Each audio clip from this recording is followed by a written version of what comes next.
Hi, this is Sean D'Souza, and you're listening to the 3-Month Vacation Podcast. This podcast isn't some magic trick about how to work less. Instead, it's about how to really enjoy the work that you do and to enjoy your vacation time.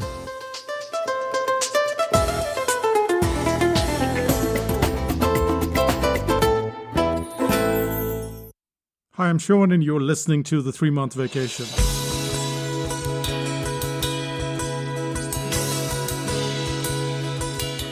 There was a moment in 2006 that is kind of hard for me to forget. It wasn't even a moment that was face-to-face, but rather something that happened on a forum. This client of ours, Mark Silva, who's gone on to be very successful in his own right, was part of the Protégé program where he was learning how to write articles, how to create info products, and a whole bunch of things that we were covering. And one day, Mark did the equivalent of what you'd do offline, which is to take someone aside and tell them something that's been bugging you. And Mark said, "You know, Sean, whenever I get things wrong in the article, you always tell me about it. You go into great detail about what's wrong and how to fix it, and I really appreciate that. But you never really give me enough praise." And it struck me because I realized he was right. And this is the problem with most of us, especially when we're in a leadership position. When we are in charge of a membership site, or if we are conducting a workshop, or if we are parents, or if we are teachers, we are in a leadership position. And somehow it seems like just giving praise, well, we want to reserve it for when it's really good. But that's where things go off tangent, because what we have to do on a regular basis, and this is almost all the time, is we have to give feedback.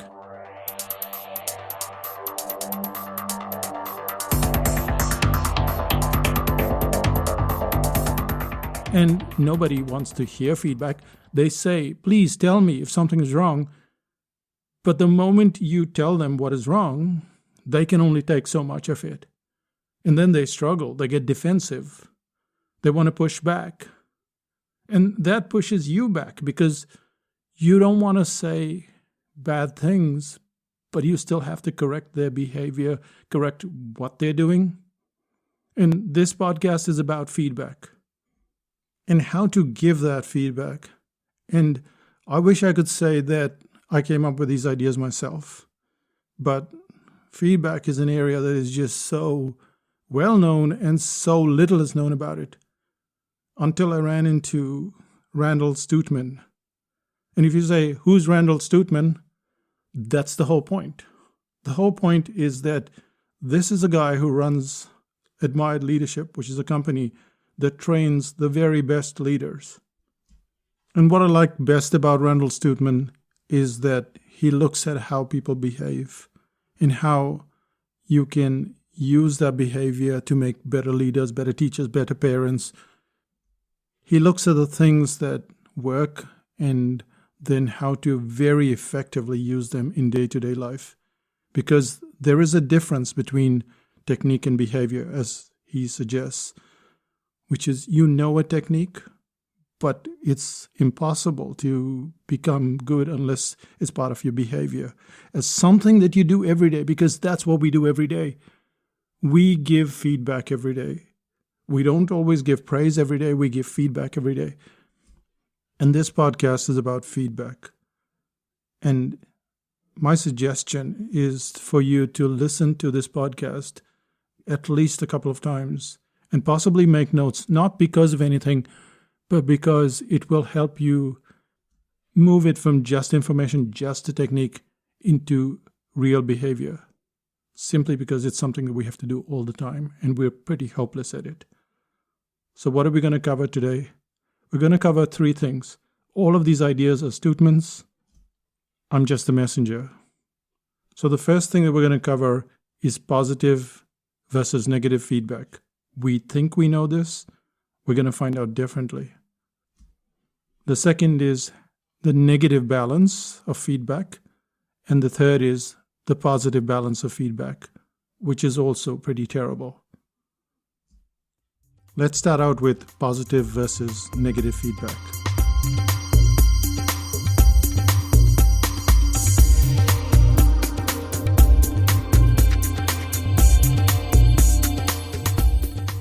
I was listening to an audiobook where singer-songwriter Paul Simon was being interviewed. Now, Paul Simon has been famous almost all of his life. At 16, he had a hit, and he was really well known even before then. He's also known to be a stickler when it comes to music. He wants to do things just differently, better, all the time. And in the interview, the point of feedback comes up, and Paul almost pushes back. There is this very long pause, and then almost like an attack. And he says, I don't like criticism. I don't like it at all. Now, this is someone who's very accomplished, knows that feedback is critical, and yet most of us don't feel very comfortable around feedback. It just destroys our confidence, even when we want it, even when we say we want constructive criticism. What is constructive criticism? It's just tearing us apart, isn't it? It's telling us all the things that we got wrong. We so want to be right. And constructive criticism, or any criticism, is terrible for the person giving it as well. You're walking up a slope, it's a gentle incline, and the other person is huffing and puffing, and you know that's not good for them. But no one's telling them. You're not supposed to talk about these things, which is where we start off with the whole idea of criticism, which is that you're supposed to ask for permission before you give that criticism. Is it okay if I tell you something? This is what we tend to do. We're asking for permission. And most of the time, this is not a practical situation. Imagine you're talking to your kids, they're running across the road. You're not going to go, oh, wait, can I give you some criticism?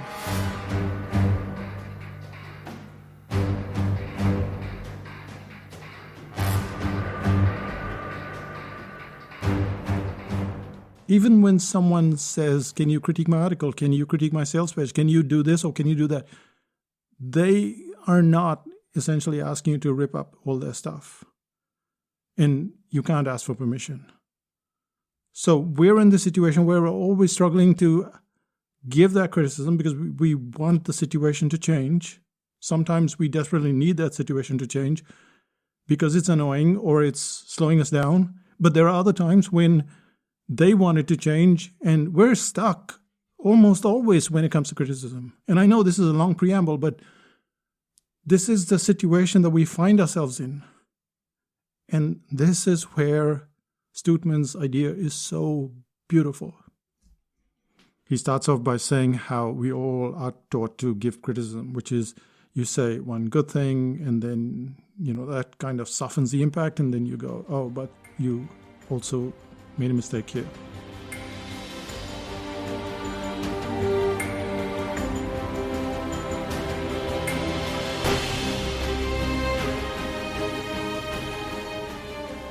But the problem is that when something is wrong, so supposing I look at a cartoon that someone has done, then my eye automatically goes to the mistakes. When I look at fonts and I don't see the kerning right or I don't see something right, then I'm not seeing one thing. Usually when you're really good at something, you don't see one thing, you see several things. And you're trying to say, oh, this is good, but there's this imbalance because you can see one good thing or two good things and you can see four bad things. And this is what Stoutman calls imbalance. So he gives an example where someone has to critique a presentation. And he says, oh, the presentation was really good. People really enjoyed the presentation and they had fun with some of your slides. And you can see how there is a struggle to give precise praise. You're almost trying to give praise that is kind of an overview. But when it comes to feedback, you go, in slide 17, what you had was this picture of this woman, and I think that needs to go. And then in slide 34, what you did was blah, blah, blah. And then slide 36, what you did was da, da, da, da, da, da, da, da, da. And slide 84, this is what you did. And now the poor person getting the feedback can't remember any of that good stuff. So that concept of give them some good stuff, then give them some bad stuff, that doesn't work at all because there is no balance.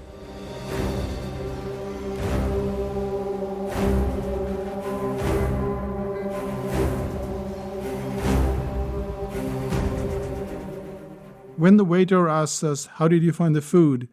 Even if we've really enjoyed the meal, we're not going to go into every single detail, which is the wine was chilled exactly the right temperature, which was this temperature, and this was this, and that was that, and then go into the detail. Instead, we go, oh, we really enjoyed the meal, the service was good. It's all vague.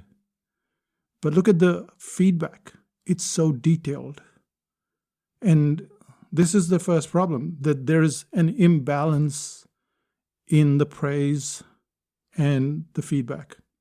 The praise is usually 1 point, 2 points, vague, and then the feedback is 1, 2, 3, 4, and in a lot of detail. And at this point, we have that launching board to the second point, which is what do we do when we have so many things that we have to correct, but we don't or can't give that much praise? Let's find out.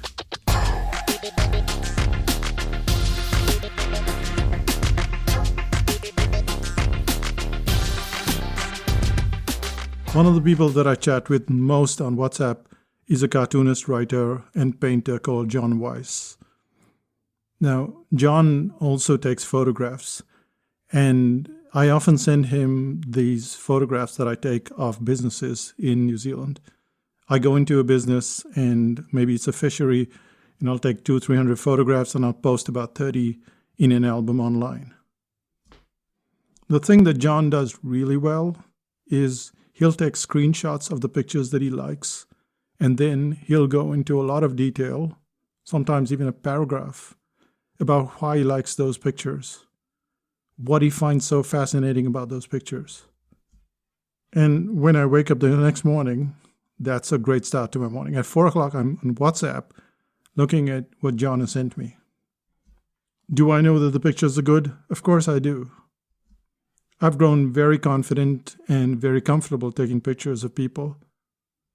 But even then, I want to know how the world, or how at least a few people in the world, perceive those pictures. What are they seeing? Are they seeing the same thing? Is there something different? And so I'm looking for what you'd call praise. But I had the complete opposite experience when I first started taking pictures with the Leica about 2 years ago. My pictures were often blurry, out of focus. There were lots of mistakes. And I'd send it to a friend of mine, and he's a really good friend, and he would come back with all the things that needed to be fixed.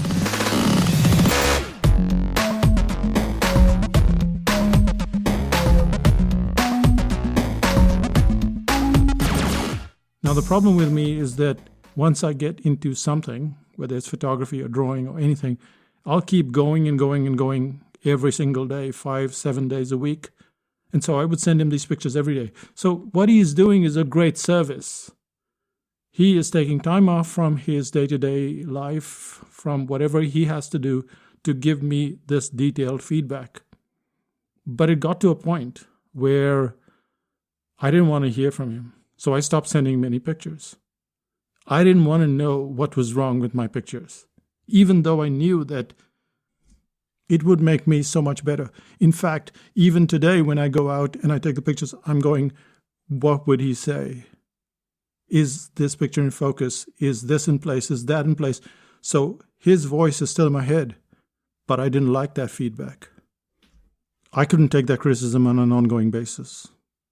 And just to remind you, this is the second part that we're dealing with, which is this imbalance of negative feedback.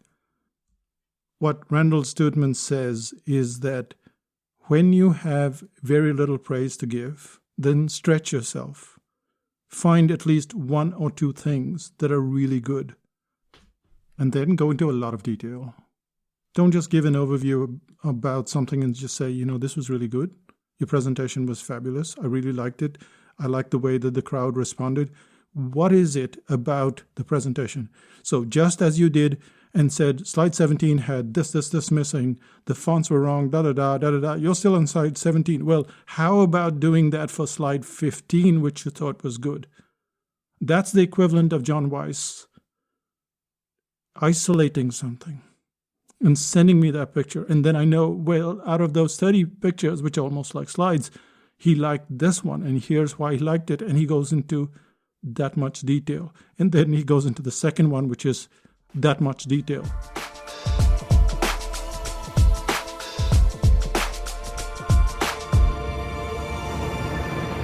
And what we have now is, say you've got the equivalent of slide 17 with lots of detail and slide 34 with lots of detail. And then you've run out of stuff. Nothing else you found was great. But then, on the other hand, you have 4 slides which were bad. Well, forget 4. Let's keep it in balance. Even though you have 4, it doesn't matter. You have to have the balance. So you go into a lot of detail about slide 17 and slide 34, and then you go into a lot of detail about slide 51 and 66. And now we have balance. I mean, in the ideal world, we would have more praise and less criticism, but it doesn't work like that. No matter how much we try, it's always like the criticism is greater than the praise. And partly because it's hard to give praise all the time, but also it requires a lot more work. You have to find what's good, and you really have to dig compared with criticism, which is more than apparent. When someone cooks a meal and they don't mess up the place, well, there's not much to praise. But when they make a mess, there's a lot of stuff that comes to mind because it annoys you. So we have this problem, but what he's talking about, and especially in leadership positions, especially if you're running a website or doing a critique or doing anything like that, then you have to go into a lot of detail about the good stuff and a lot of detail of the bad stuff and keep it in balance. It's not 1:4 or 2:4, but rather 2:2. That's kind of the formula that he suggests. And that allows the person to go, oh, wow. Yeah, I need to pay attention to these things, but also, I did really well on the other stuff.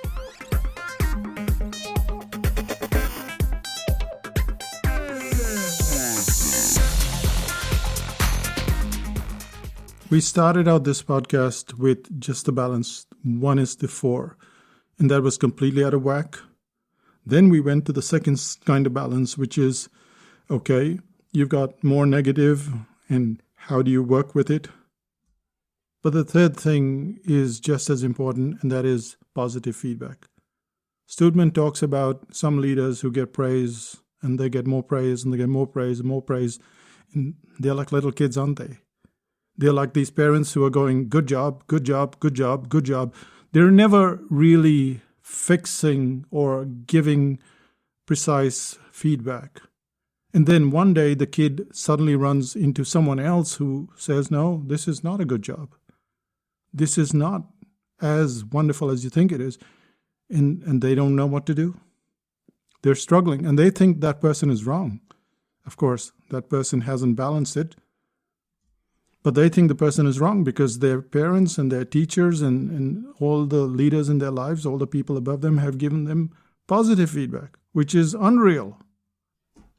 And you think that people would be very happy with just positive feedback. But just recently on the cartooning course that we had was drawing really well. People tend to start like stick figures, and they struggle through it. But this person was pretty adept at drawing, so she was already confident with her drawing, or at least her drawings looked like she had a lot of confidence. And where I struggled was to give negative feedback, because not only was she doing the drawings, but she was doing very complex drawings.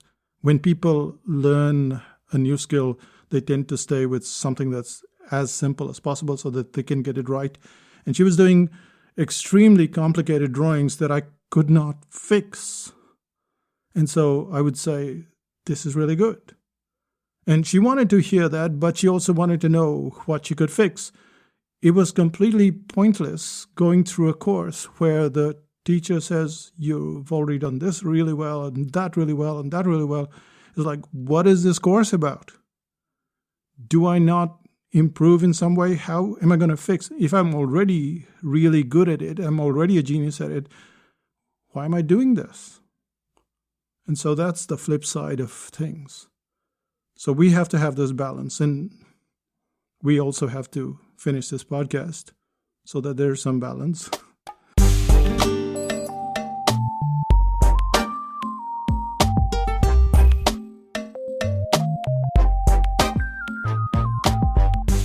So the summary we've already kind of covered, but in one word, it is about balance.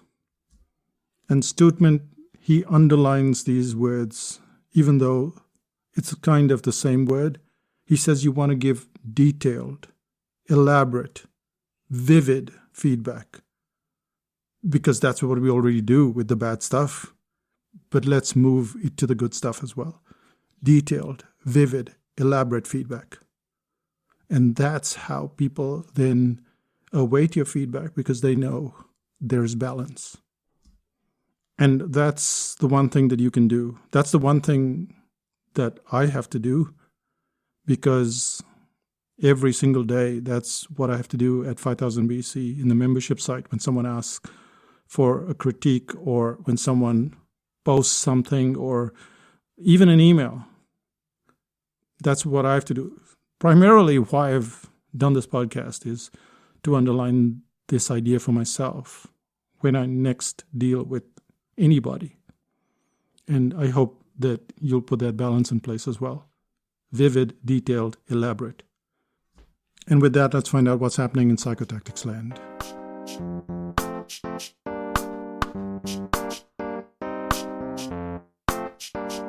I already told you about the cartooning course. It's called the Da Vinci Cartooning Course. And what really makes it good or better than other courses is that this is not something that you do once a week and you just wander away.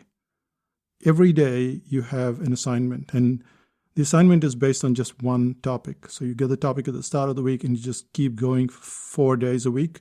And on the 5th day, you go around the forum, and it's done through a forum. There is not all this fancy Slack and stuff like that. It's all done through a forum.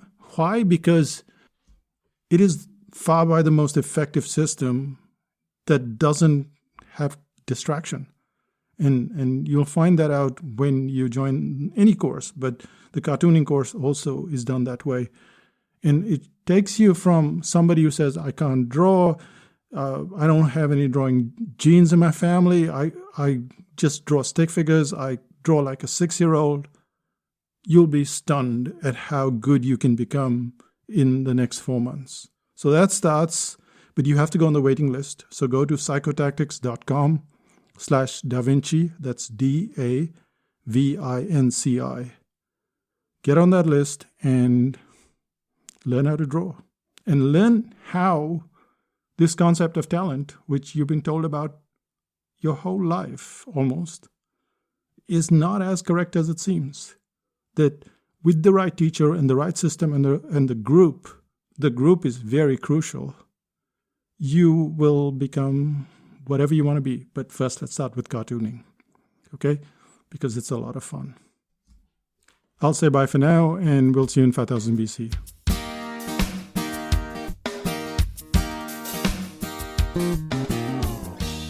Still listening? I said, right, that this podcast was more for me than for anybody else. And here is one instance. Every day I will cook fresh meals.